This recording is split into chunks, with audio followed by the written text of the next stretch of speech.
Hello, this is Professor Charles Spence, head of the Cross-Modal Research Laboratory here at Oxford University, and currently in Oxford, unlike most of you, and here to share some thoughts about gastrophysics, the psychology of herbs and spices.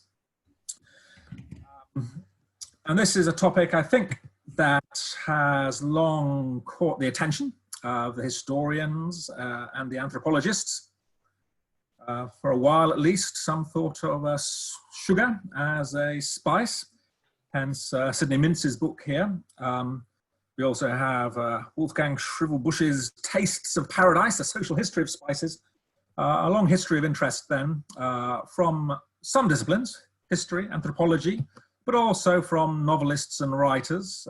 Italo Calvino, Under the Jaguar Sun, writing a lot about chile, and Gonzalez Cruci from 1989, The Five Senses. His chapter on taste is all about the fiery chili sauce that his father used to eat, that he tries to, in some sense, recreate.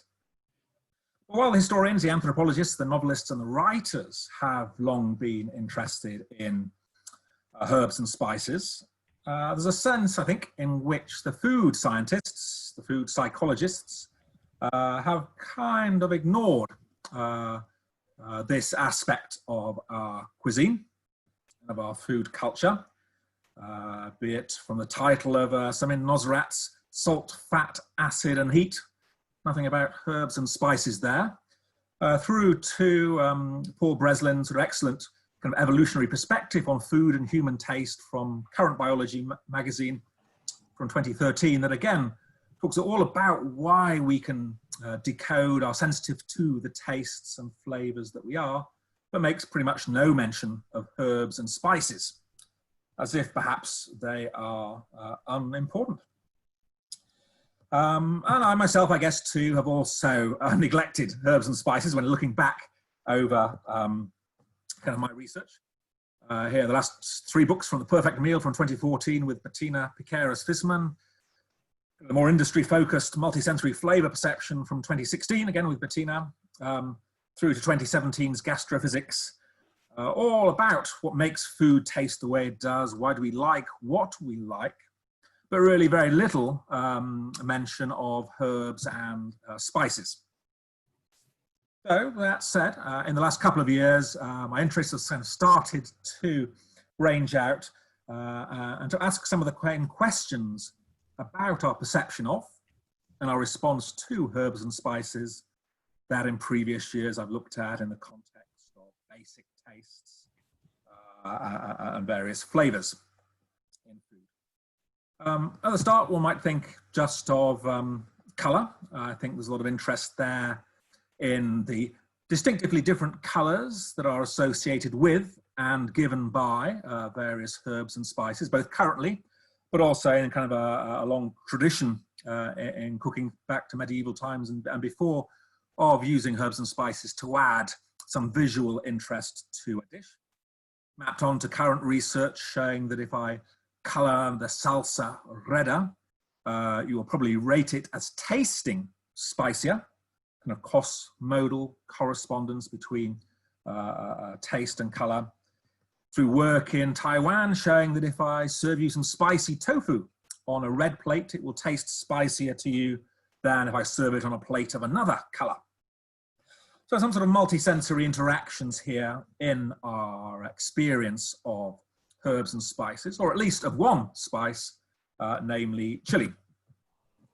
And you may have heard it already, maybe not, but we've also been working on the sound of spiciness. And this work with Janice Wang and Steve Keller, a sound designer. We worked in the laboratory and we worked in restaurants, serving people dishes like the one you can see here, hopefully on the screen right now, a mildly spicy salad served to diners at Etch Restaurant in Nashville, Tennessee a few years ago. And those diners in the restaurant had to rate how tasty, how flavorful, how pleasant, and how spicy that dish was. And what we found is that when we played soundscape,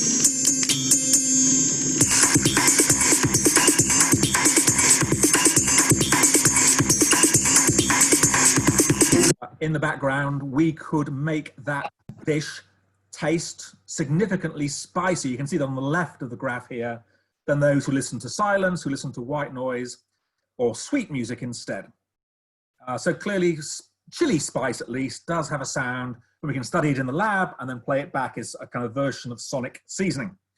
And for these reasons and more then, I've become more and more interested in the world of spice, looking more into the, moving away from the straight psychology or gastrophysics of herbs and spices, a bit more into the history, the anthropology of why is piquant and spicy food so delicious to us, into the question of how we can modify our perception of spiciness, be it through music, be it through color, be it through both, be it through naming, be it through packaging.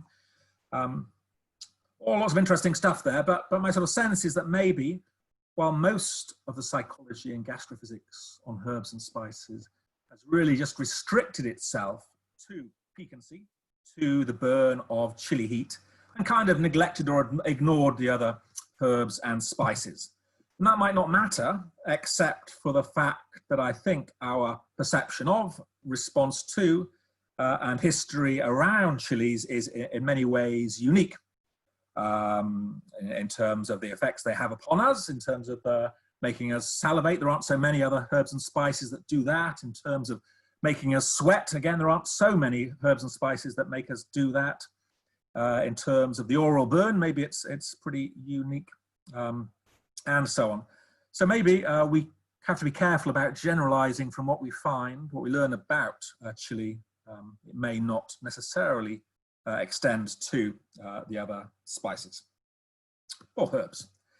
But thinking there about herbs and spices beyond the chili, I guess we should start with a definition, one of many definitions that have been put out there. This from the US Food and Drug Administration, the FDA, who defines spices as an aromatic vegetable substance in the whole, broken, or ground form, the significant function of which in food is seasoning rather than nutrition, and from which no portion of any volatile oil or other flavoring principle has been removed. And with that definition in mind, then, there are many herbs and spices out there, at least 100 different ones, though only a relatively small number of them seem to be in common usage today. Some like silphium, popular in Roman times, no longer around. Others that were unheard of centuries ago, taking on a huge popularity, such as, for example, chili. So what the historians suggest then is that the popularity of different herbs and spices has changed markedly in recent history, last 800 years or so. And I think one question there must be, why has our relationship to our choice of herbs and spices changed? Can we explain both what they're doing in our food and why the particular combinations of the specific herbs and spices that we find are there in the proportions that they are? Tricky questions, but if we just look to see what kind of currently, well, reasonably currently, but good data I think is hard to come by on this score. There's just the sales of fresh rather than dried herbs and spices from Australia from 2003, highlighting that by weight, at least. And of course, weight doesn't necessarily equate to flavor impact or expense. Garlic is coming in there sort of 3 times the amount bought in Australia. Also chili, very popular, ginger, basil, coriander, and so on. But others, the lemongrass, the mint, the oregano, dill, much less frequently used. And again, that one question of what determines the relative proportions of these different herbs and spices that we use. And particularly in our cuisine, because many of those herbs and spices may be bought for uses other than in cooking and in recipes and in the meals we eat. There's clearly a huge market for the herbal teas, things like chamomile, of which more than 1 million cups are drunk each and every day. One might think of the more psychological use of herbs and spices to relax us at the end of the day, to perk us up, maybe by chewing that mint flavored chewing gum. But these sort of more medicinal and psychological uses, I think, are now increasingly well documented, what they do to us and the beneficial effects that herbs and spices can have. But those medicinal and psychological uses don't necessarily mean that they should make our way into our food. Why not just have the herbs and spices separately to convey the effect that we want them to have, to make us alert, to make us relaxed? There's no need to integrate them into the food as such. And that's the question for me today, really, is what are herbs and spices doing specifically in the foods that we eat? And you might just say, well, that's because they taste good. What other reason do you need? But I think there is a sort of more fundamental question here, in that herbs and spices are generally not nutritious, with the exception of chile, providing vitamins A and C. Nor do they serve to bulk our food out. So that's not the reason, with just about 0.25 to 3 grams of spice per kilogram of primary ingredients, according to Sherman and Hash. Nor do they act as sort of generalized flavor enhancers in the way that adding the mineral salt to our food does. But rather, at least initially, they're going to taste bad because they very often taste bitter, irritating, pungent, burning. These are all kind of unpleasant sensations that are attached to the consumption of many of those, a number of those herbs and spices. So why then do we put them in our food if they taste bad and they don't provide nutrition, nor do they bulk the food?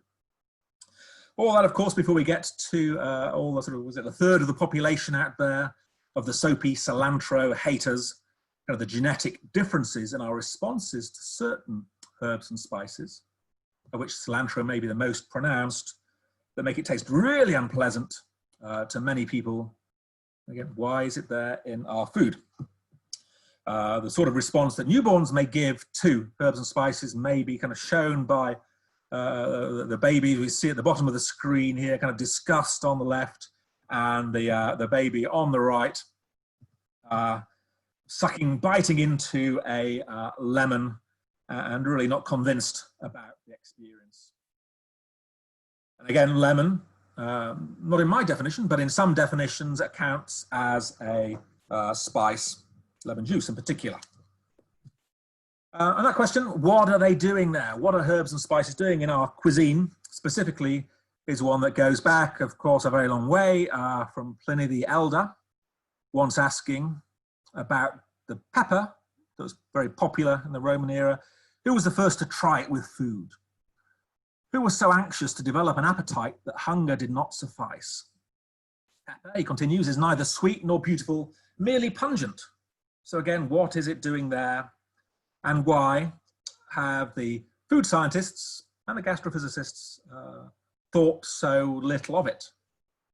As Harry Lawless put it in his paper, one of his papers from 1989, pepper pungency is the forgotten flavor sense.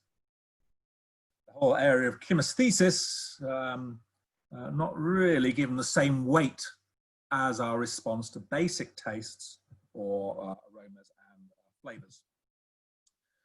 Mrs. Beeton, too, would take some convincing, I guess, back in 1861, writing her cookery book and household guide.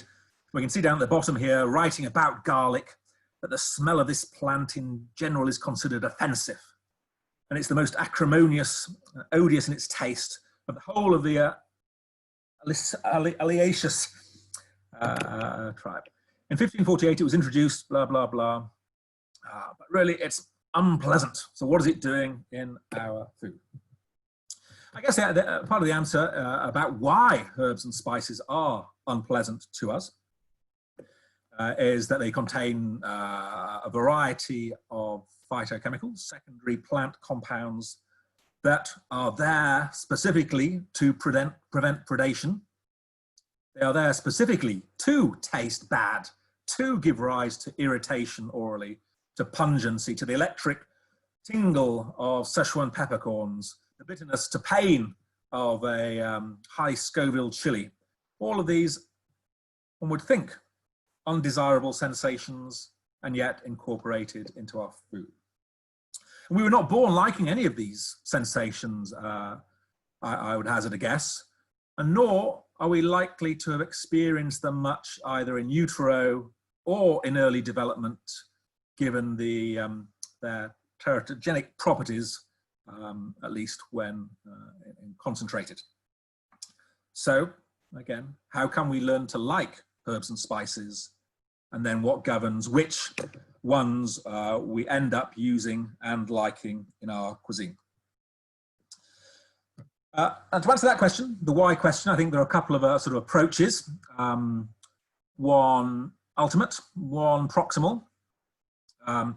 There seems to be a nice story emerging or having emerged from the work of Sherman and Billing and others around what they call evolutionary or Darwinian gastronomy and their antimicrobial hypothesis as an ultimate explanation for what they've been doing in our spices, in our foods for so long.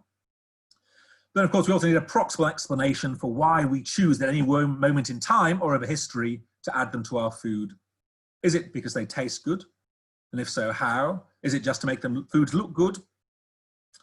And I think probably neither of these explanations, as they've often been put forward, really do a full job of explaining why herbs and spices are there. While the antimicrobial account, as we'll see in a moment, maybe does explain at sort of evolutionary time what herbs and spices are doing, it fails to capture, I think, the nuances over as the centuries go by and certain herbs and spices rise in popularity or decline. And the proximal explanation, well, we use them in our food because they taste good, just doesn't hold true. Because initially, at least, they don't taste good. I want to take a look at these two explanations in turn, their strengths, what data they can explain, and what they struggle to get a handle on. So according to Sherman Billing's and others' antimicrobial hypothesis, the reason why we put herbs and spices were added to our foods in the first place is that they help to kill the microbes and thus provide some degree of protection against various foodborne illnesses. Hence, we don't add them for flavour necessarily or approximately, but to cleanse food of parasites and pathogens that we're unable to smell and to detect through our other senses, but which could give us a very severe bout of illness. And that claim that the reason why we add our herbs and spices is ultimately about antimicrobial protection makes a few clear predictions. On the one hand, that meat-based dishes and recipes tend to be more susceptible to microbial infection than vegetable-based dishes, and hence spices should be more prevalent there in meat than vegetable-based dishes. And also that as temperature increases, at least prior to contemporary refrigeration, one would expect more spices to be present, higher temperature climates than the recipes therein because of the greater risk of microbial infection. So, is it true that herbs and spices do play that role in terms of killing bacteria? Here we have data from collated by Billing and Sherman from a paper in 1998, listing out a number of the popular herbs and spices currently and ranking them on the basis of the proportion of bacteria, food bacteria, that they were capable of inhibiting when present. And we can see on the left things like garlic, onion, allspice, and oregano inhibiting all of the bacteria they were tested against. Others, thyme, cinnamon, tarragon, doing a pretty good job, over 75% of bacterial inhibition, down to parsley and cardamom, pepper, more towards the right, with a pretty mediocre antimicrobial function. So clearly, one tenet of the antimicrobial hypothesis is correct. Yes, herbs and spices do, in varying degrees, inhibit the growth and the propagation of bacteria in food.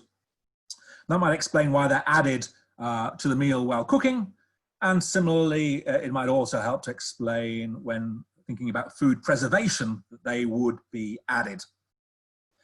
And here from a paper from Gottardi and colleagues from 2016, they list out 99 different spices and summarize all the evidence for the antimicrobial function of the various phytochemicals therein, all doing a good job and inhibiting each one different specific bacteria. So far, so good. What about the other predictions? The predictions that there should be more spices in meat-based and vegetable-based recipes. Well, that holds up here from Sherman and Hash data from traditional cookbooks from 36 different countries. That in total call to the 41 herbs and spices one can see, hopefully, on the x-axis of the graph here, ranked by the proportion of recipes requiring these herbs and spices. Again, onion, pepper, garlic, chili, most frequently required for the recipe on the left. But in pretty much all cases, you can see the black bars for the meat-based recipes are higher than the white bars next to them for the vegetable-based recipes, thus supporting that claim that indeed meat-based recipes do seem to be more heavily spiced than vegetable-based dishes. One sort of question for me that when looking at this graph is the most commonly used herb and spice according to Sherman is onion. Hence the question that started this session: are onions, or in their terminology, leeks, shallots, spices? Is lemon and lime juice also on this graph a spice, or capers? To me, and to many definitions I look at, these would not merit the definition of spices, and yet they're playing a big role in the data that Sherman presents. And here in this graph, we can just ignore those bars, those spices that we don't like the look of, but in some of the subsequent data, it's a little bit harder to do that. More data from Sherman Flaxman this time, showing again the various spices along the x-axis, the percentage of bacteria in foods that are inhibited, and their use in meat and vegetable based dishes. Again, the onion, the garlic, the allspice, inhibiting 100% of bacterial growth, and in most cases here, the meat-based having a higher number of spices than the vegetable-based. What about the other prediction about temperature? That warmer climates should have cuisines whose recipes incorporate more spices. One contrast here, just from Norway, which has the lowest annual average temperature of any of the countries they studied, 2.8 degrees. We have a recipe for chicken with slightly less than 2 herbs and spices on average for their dishes, contrasted with a Indian chicken dish where the annual average temperature is 26.9 degrees, one of the highest recorded, and where the average number of spices for meat-based recipes comes in at 9. So a big difference in temperature, but also in use of spice, consistent with Sherman's account. And that's something we can see again in a little more detail when we take not just Norway versus India, but across the mean annual temperature of those 34 or 36 countries. And we see that the black dots, the black bars in the graphs here for meat-based recipes are higher in all 3 graphs, indicating a higher number of spices used, a higher total number of spices for meat-based recipes used, and on the right, importantly, how the increase in the number of spices relative to vegetables in meat versus vegetable-based dishes increases as the ambient temperature goes up. So this all looks well and good. Antimicrobial hypothesis as the ultimate explanation for herbs and spices in our food supported. But one should say that not all the data agrees. Here from an independent research from Zhu and colleagues from PLOS One in 2013, they did a study, computational gastronomy study in China, looking at many thousands of recipes online, separating the country into distinct regions you can see here, measuring the average temperature of those regions, and then looking at the number of spices per recipe in that region against the temperature of that region. Sherman and colleagues predicts there should be a nice linear relationship here. The data says no connection at all. Maybe it's just this is only one country, but Sherman also studied just China and do get their results. So maybe it's about the definition of spices, and Zhu and colleagues simply don't tell us what definition they used in their study. So it's a little hard to say. So ultimately then, I think the antimicrobial hypothesis is good at one level. I worry about what definition of herbs and spices are used to support the thesis. Does it matter or not? Lemon juice, orange, lime juice, capers, onions, should they be in or out? And how would the data change? That's not clear. One might worry about the robustness of this temperature, annual average temperature correlation with number of spices, given the null results of Zhu.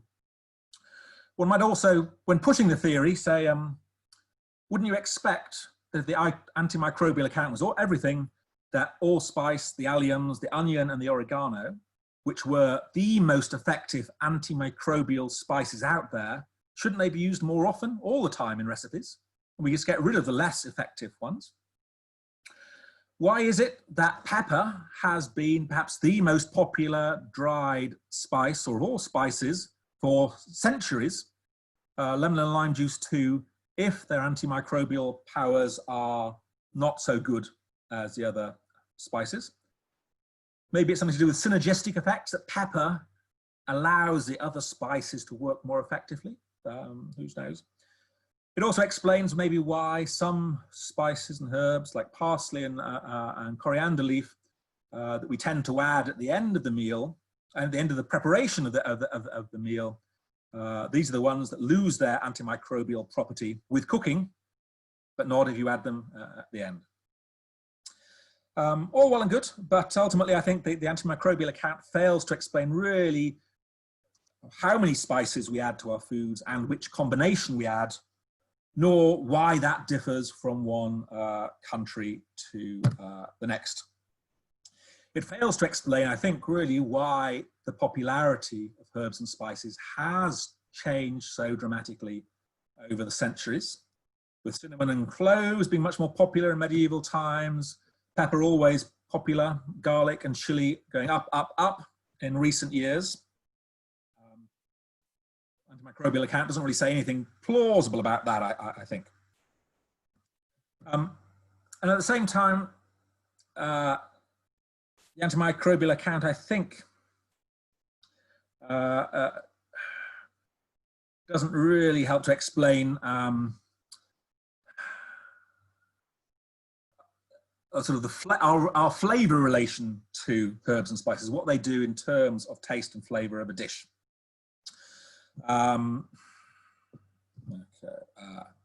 Maybe it's about masking. Maybe we add herbs and spices, not because they taste good, but because they allow us to mask undesirable tastes, be it off taints in food. That probably doesn't fly because off food would make poison us and learned taste aversion would kick in. But maybe for boar meat that would formerly have had an androstenone taint for many people that was unpleasant, perhaps herbs are used there to mask that, not illness-inducing, but unpleasant taste. And Sherman and and colleagues sort of flounder a bit, I think, in this space about why we add herbs and spices. On the one hand, they sort of note that pungent spices like garlic, ginger, anise, and chili are initially distasteful to most people, so we shouldn't add them.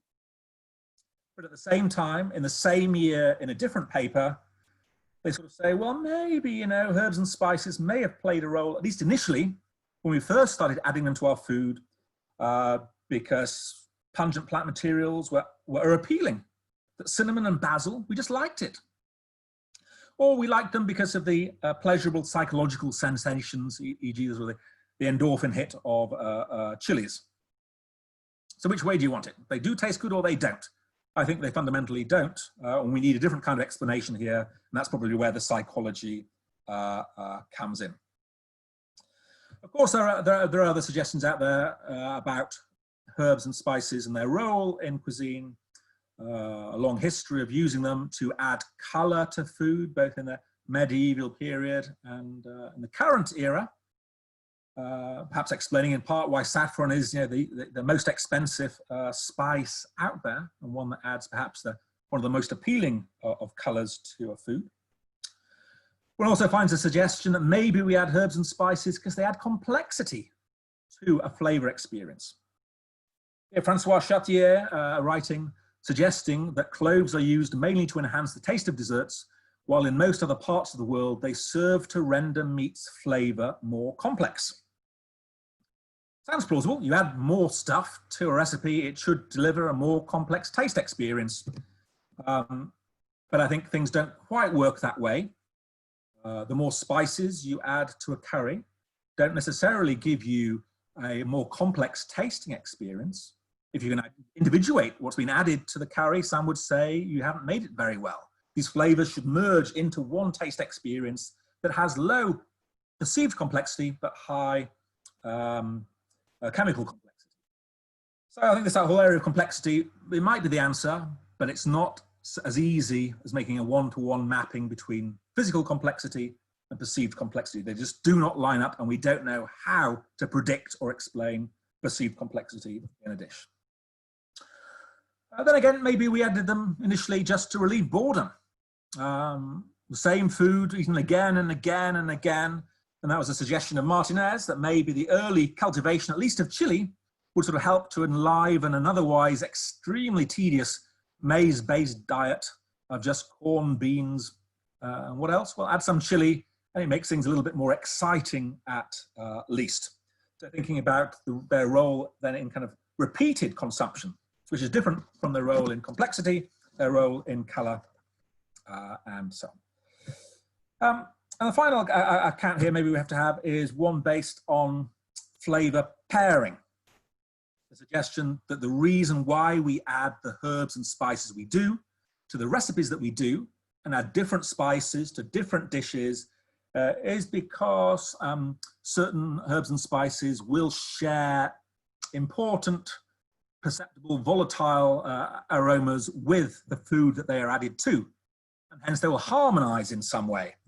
And that's the claim again of Francois Chartier, one of the early proponents of flavor pairing, who argues that thymol, the volatile compound responsible for the most important aromatic characteristic of thyme, is also the principal sapid flavor molecule contained in lamb. And this explains the age-old use of thyme in lamb recipes. It's as simple as that. Same molecule that is sort of matched up. Well, is it? I'm not so sure. And even if it is the case for Western recipes, the computational gastronomists would have shown that that's not necessarily the case for other parts of the world. And here in a study from Jane and colleagues from PLOS One, they analysed thousands of Indian recipes online, looked at the flavour volatiles in the ingredients incorporated into those recipes, and found that in fact in India, and since then it's been found in Korea and other Asian countries, the flavours that are combined in a recipe tend not to share any flavour volatiles. So in the Western cuisine, we have pairing or incorporation of herbs and spices because they share volatiles. In India, Korea, and elsewhere, choosing different herbs and spices because they do not share volatiles. Sort of explains the data that's seen, doesn't explain why East and West might choose to combine ingredients in that different kind of way. I have no idea what's going on here, but I'm intrigued by work coming from elsewhere in psychology, published in Science, this from 2014 from Talhelm and colleagues, who are making a role for agriculture in thinking, in cognition, comparing northern and southern regions of China. I think it's since done it elsewhere, between rice and wheat growing agricultures, and showing that the kind of agriculture, wheat or rice, predicts the kind of thinking, local or global, that you preferentially exhibit. And I just wonder, could there be some connection here between that information processing strategy driven by agriculture and its impact on picking ingredients that share volatiles or not? It's a stretch, but who knows? Ultimately, though, I think we need to go beyond the computational approach. We need to go beyond the chemical account of pairing and its role in predicting flavour and recipes with herbs and spices. And that is because we have to come back to that fundamental question: why do we eat something that at birth tastes bad to us? And here I think herbs and spices are interesting because they represent a vehicle for the delivery of aroma detached from substance, essentially. And our response to any aroma is not given, unless it's a biologically relevant aroma like blood or something. But most of our responses to flavors are learnt as a result of the foods and the tastes that those aromas are paired with. And hence why we think, in the West at least, that vanilla pods taste sweet, when in fact the vanilla pods taste bitter, literally, but we associate vanilla aroma and cinnamon aroma with sweetness, and that is as a result of our prior experience of food. That's not captured by the computational account, it's not captured by a chemical account of flavor pairing, but it is at least studied and in some way understood by the psychologists who have been looking at confusability, perceptual similarity, in other words, of herbs and spices. And I think it's here that the ultimate answer to which spices we may combine, we combine perceptually similar ones. The perceptual similarity is determined by prior usage, not by chemical formulation. And you can see that playing out in various studies. It varies cross-culture, as hinted at by Blank and Mattes here. And it really argues strongly, I think, against the claim you find from the computational gastronomists, like Jane and colleagues, who did the cross-cultural curry study, Indian food study, I should say, where they say molecular composition of food dictates the sensation of flavor. And I would say, no, it does not. You need to have a dash of psychology in there to really understand what's going on. So just to conclude then, I think herbs and spices are hugely interesting, but largely ignored by those like myself in the sort of food science community. I think they throw up a really interesting challenge about why we like to ingest in meals those substances that, at least initially, would taste bad, that don't provide nutrition, and so on and so forth. I suspect the answer to that is partly based on the antimicrobial hypothesis as the ultimate explanation, but the proximate one, why at a particular moment in time we add herbs and spices, may be based on perceived similarity on various aspects of flavor, pairing, and that maybe here these herbs and spices are unique in that they're sort of free-floating aromas that can be attached to anything in a way that other aromas in food are not. And so to ultimately answer the question of why we include the herbs and spices that we do, in the proportions that we do, in the countries where and how we do, then I think we need explanations at multiple levels, both at the evolutionary level, the antimicrobial hypothesis.